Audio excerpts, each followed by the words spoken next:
What is going on, YouTube and y'all squad? This is your boy Yocrates. This is your review for Belle Collective Season 3.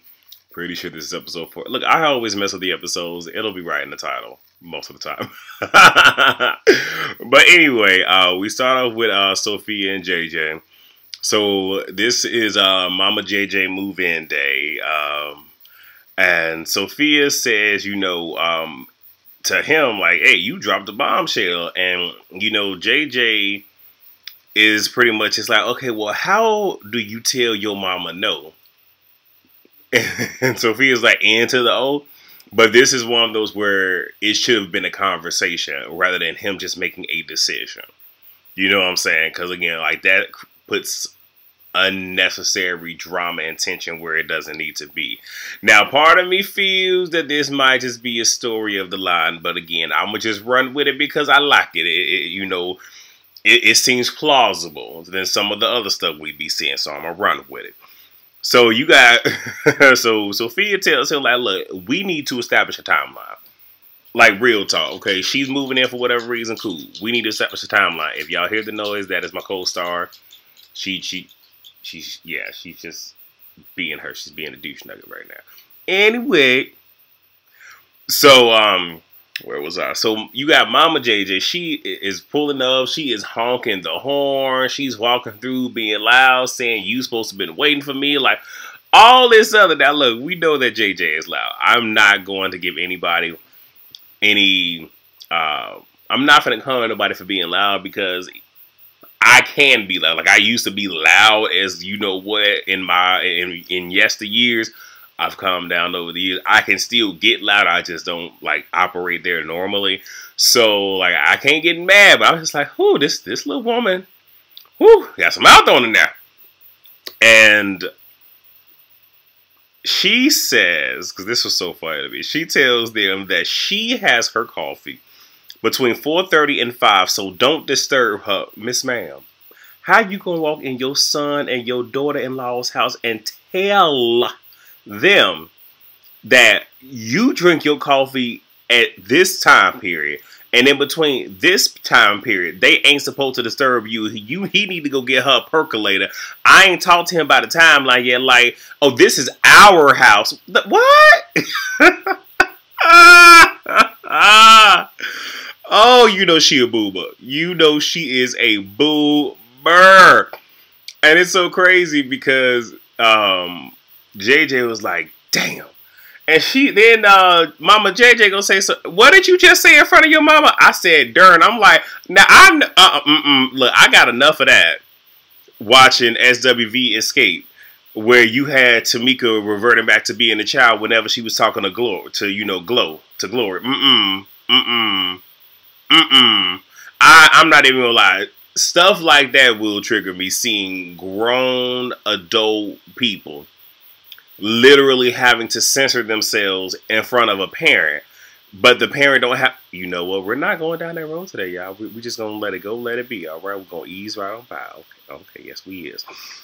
So we get Latrice and Cliff. They're having dinner. So Latrice wants to discuss a few things, apologize for some things, and hopefully he will apologize too. That last part ain't gonna happen. So she apologizes to him for not letting him know that she was going to M-Bar. And he says to her, that wasn't the issue of you going to M-Bar. The issue is, the day before, I kicked Josh out. Now, it's a discrepancy. Now, Josh said he left. Cliff said he got kicked out. We don't know who said what or how it really happened.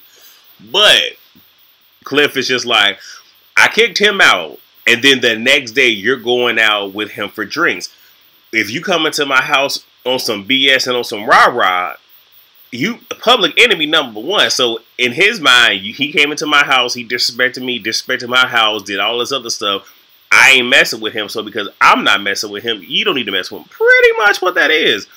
And seeing that's how we don't see Latrice with a lot of people, it really feels like now again, Josh was doing the absolute most. We ain't gonna front and say that he wasn't, but it really does seem like it's isolation going on there, and Cliff just doesn't want her to be around a whole lot of people. Like, he needs to have his, God bless you, have his hand on everything, okay? Oh, see, now my dog is going to fan out. My dog is throwing a temper. Y'all can't see it, but my dog is throwing a temper tantrum right now. She will be okay. Anyway, so they made me lose track. And so he's also mad and says he doesn't feel that she was being supportive. And she doesn't want to talk about things. She thinks that if she just goes to sleep and wake up, that the problem, is miraculously gone. And I don't know if that's true or not, but I do know people, like Ashley, a lot of my relatives are like that, where like it could be World War X going on. And it may not be the next day, but they like to think, oh, well, 3 months to pass, a year to pass. Oh, ain't nothing happened. Like, yeah, it did. Just because you choose to forget about it don't mean it didn't happen. There are some people that's like that. So Latrice says they need to work on their communication and boundaries. Cliff says to her, you write down your boundaries and I will approve the ones that, I like or whatever. And this is one of those where Latrice doesn't need for any of us to tell her anything, like, because it will be one thing if her husband wasn't being very direct and forthcoming, but like he's being very direct. He ain't even mixing words right now, so it's just she know what it is. But I'm just like, wow. He said, write down your boundaries and I will approve of the ones that I like. Whew, that one didn't sit real with me. Latrice wants equality, and Cliff says, well, women have equal rights, and it's like, pimp. I mean, I'm not going to say women have equal rights, but they have more rights than when they did. And again, we're not going to sit here and pretend as if, I believe, y'all correct me if I'm wrong, but it was either the 1960s or the 1970s, in between, somewhere in one of those decades, is when women were finally able to have a checking account independent of a man. So we want to talk about equal rights. 1960 ain't that long ago. I was born in 1986. Trust me, 1960, 1970 ain't that long ago. But I digress. I'm just, stuff like that really does get my blood boiling, y'all. And then says that she wants him, he was saying to her, like, you just want me to be a Muppet and for you to control me. I'm the head of the household. And Latrice was like, so am I not equal? And he's like, Latrice, no. Whoop, there it is. I don't know how many of y'all remember that song. Maybe I updated myself. But it was like, hey, there's your sign. He didn't said it. And then he says to her, you are where you are today because I put you there. And then says, I helped you make yourself. And then Latrice leaves. Now, two things. One, when he says that, I helped you make yourself and I put you like where you need to be or whatever, is very reminiscent of when she was saying to us in the confessionals that she made Sophia. So it's like, is that where you got her from? But then this also makes me wonder, like, do y'all have business tied up with each other? Because, and that does typically happen. You get married, depending on business endeavors and whatnot, either one will invest in the other or y'all going to joint ventures and whatnot. So it's making me wonder, are you not wanting to divorce? Or are you staying there because y'all money is so intertwined that you may not leave what you think you're leaving with? I don't know. Throwing it out there. Anyway, so we get Sophia, Akeisha, and Marie. I'm going to call her Akeisha. Now, if she start acting crazy, then I'm going to go ahead and go back to calling her Ikea. But until then. So Sophia tells them about, her mother-in-law moving in. We know that. Marie tells Akeisha about what happened with Letitia. We know that. And Akeisha says she will put her on her prayer list, which is admirable.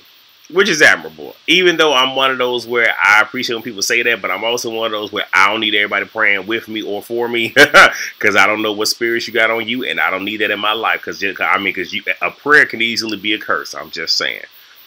So Akeisha brings up an event that Latrice is hosting. Marie was like, yeah, I got an invite, and I ain't going. Latrice is a child in a woman's body. I'm like, well, okay, well, here is the shade. But then Sophia took me all the way out where she says, Daddy got to finish raising her.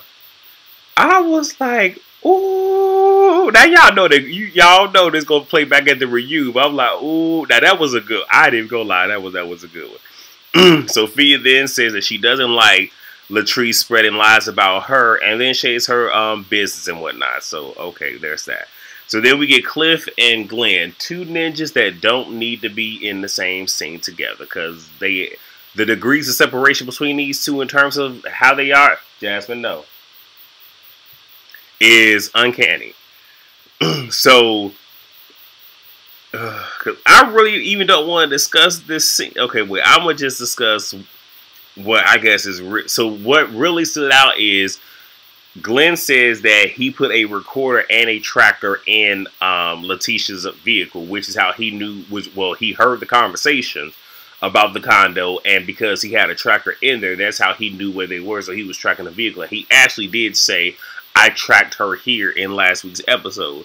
And Glenn, and then he told him about the condo. And Glenn was just like, "Well, it looked like she's trying to leave. You better prepare yourself." And out of all that, that's the best advice he could give. Like, if she's showing you this ain't what she wants, you just need to go ahead and get yourself ready for when the ball will drop. But then Glenn did say to him, and I don't think Cliff said to Glenn, but I don't think that Glenn caught it. He was like, maybe you should put a dress on and see if she like that. What he was trying to say is, maybe she not feeling men no more. But all Glenn heard was, I ain't putting on no dress. And it was just like, yeah, that whole thing of what he was saying went over his head. I will say, I forgot who said it, but I think it was Josh said, when you listen in the clip, you got to listen to him in subtitles, and they do be having subtitles about him because sometimes, bruh, I don't be understanding what he be saying. But, and then Glenn says that he said, I ain't been doing nothing. I've been good. I can walk in Jesus' sandals. I'm like, oh, Lord. And then says that he's in the studio writing a song to get his love back with, on track with Letitia. But, bruh, you just stalked her. Walked up in this place that does not belong to you nor her, caused a whole dang on scene, but you want to write a song proclaiming your... Okay. Make it make sense, somebody. So we get Latrice and Mama Gloria, and her mom was there. This was a scene for them. They're cooking. Latrice says, yeah, I need to make sure there's food for, Cliff when he gets home. And the mama tried to figure out, like, so he can't cook for himself? Why you got to be up in here? And at the same time, if both of them guys, it's one of those things. And the mom was pretty much, trying to course correct with her daughter, saying, like, why do you feel this way? Well, what is this? It even sort of kind of got her to say that, in essence, she is afraid of Cliff leaving. And she's like, what? So, like your daddy? You afraid of being alone? Like, really digging in there and hitting her with some things, and even told her, you married your daddy. A whole lot. And even told her, like, so you bowing to a man? I ain't never bowed to no man. I was even fighting your daddy. And we do know that, her mom endured a lot before ultimately leaving, Latrice's father. But of course, a lot of what Latrice is mimicking or is displaying, she got it from somewhere. But her mom was trying to give her some good stuff, and Latrice even said she doesn't listen to those people because she feels that they're jealous, but she'll listen to her mom. I really hope she is listening to her mom. But the fact that she feels that he may leave but doesn't want to walk away, and this scene truly made me think, like, y'all have, like, it's like either... And I'm not trying to talk down to her or nothing, but it's like, do you not have the funds that you have, or is it that y'all money is so intertwined and he had what he had before you got with him, that maybe his resources are, bigger, his money is longer, and tying you up in court, you would deplete funds faster than anything. So I just don't know. But I just need for Latrice to do what is best for her, because your happiness isn't worth it. And her mom even said to her, like, pretty much like, you married young. He wanted a housewife.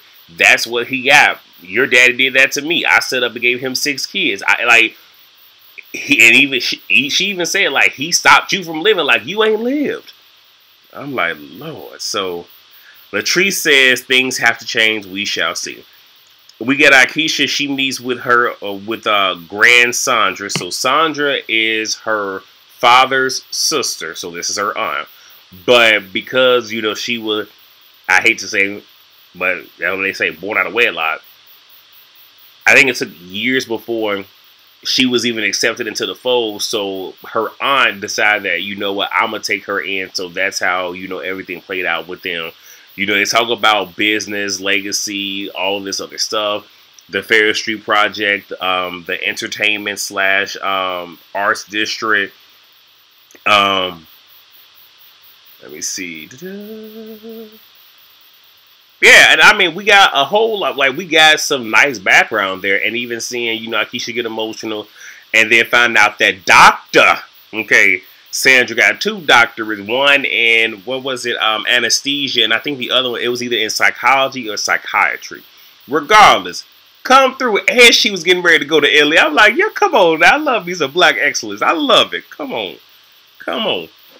So then we get Glenn and JJ. Look, Glenn is in the studio. I'm going to just leave it at that. Now, I will say, JJ was in there hyping his man up. Now, I feel two ways about this. One, if what I'm doing ain't hit, let me know. Like tell me, like, yeah, it's cool what you do, but that ain't it. But at the same time, like, if you not hyping me up, if you my friend and you ain't hyping me up like JJ was hyping up Glenn, I don't know if I want you on my team. I'm just saying. But Glenn gets a call that his grandma has been rushed to the hospital.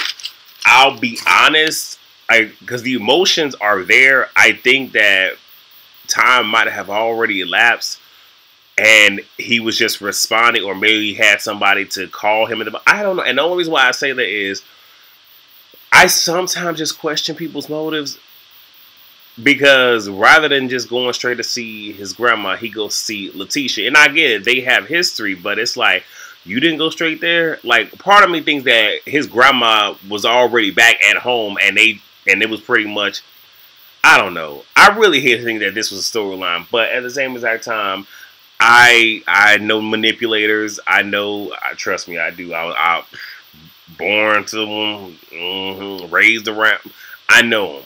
And people would do stuff and certain poison, because again, what's going on with his grandma is some real stuff, and these are real emotions. But I just feel like some of this is constructed and manufactured. So we find out, so Glenn goes to see Letitia. Letitia is like, what happened? She's surprised, calls Glenn's sister, Tanisha, and pretty much we find out that she hasn't been eating. There's times that she's unresponsive. She had a fever, went to the hospital, her fever broke, but they sent her home with pain meds, and they said that pretty much she's going to be on hospice. So Tisha is afraid of all these things that's going on with Glenn. And he even said that he had recently, or not that long ago, lost his uncle. So now you have grandma, and the whole hospice thing is when they say someone is going into hospice, that's a real nice way of saying that they'll be going on to glory soon. Like, they'll give you a time frame, but I've always been told, like, whatever the time frame is, reduce it by a quarter. And that, like, or take a quarter of it, and that's the actual time. Like, what they give you is the longest, but typically it's a quarter of what they tell you. So yeah, so she decides to, be there for him and take him there, but she's afraid of how all this is going to affect him. But here's the thing, Letitia, you can't wear that, and you can't carry that yourself. Like, people dying, that is a way of life. And I've been there. I know how it is in terms of losing people, okay? Trust me, I know. And many of us, we all do. Some of us have experienced loss at young ages where it's just like you're just barely old enough to comprehend it. But outside of him losing people, everything else is happening in his life with him potentially not losing his child, but losing you and not being able to play as active of a role as he's been playing, baby, that's all him. That ain't got nothing to do with you. And do not let him convince you or manipulate you into thinking otherwise. But that's pretty much the episode. Next week, we're going to talk later. Me and Glenn going to have a conversation because, look, I understand that somebody going through it, but how you going to let your grandma on camera and you don't at least try to put a shake and go on her head? The nerve. But anyway, that's it. I'll be right back because I actually did watch both Belle Collective and Atlanta back to back. So I'll be recording Atlanta right after this and upload them at the same time. And I'm pretty sure this should upload first. I think I'm going to talk longer on the. I might not. I don't know. We'll see. I'll talk to you guys then. And also don't forget the Whether You Like It or Not panel will be on Josiah World TV's channel tonight. I will see you all there. Peace out.